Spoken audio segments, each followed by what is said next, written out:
ဒီပင်ကတိုင်းပြင်မို့ဒီပင်ကို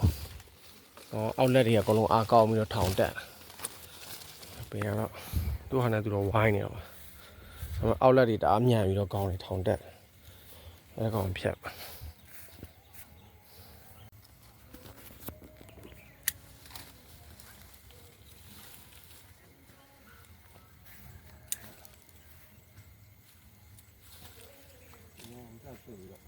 အောက်လက်တွေတအားကြီးပြီးတော့အပေါ်မတက်နိုင်ဘူး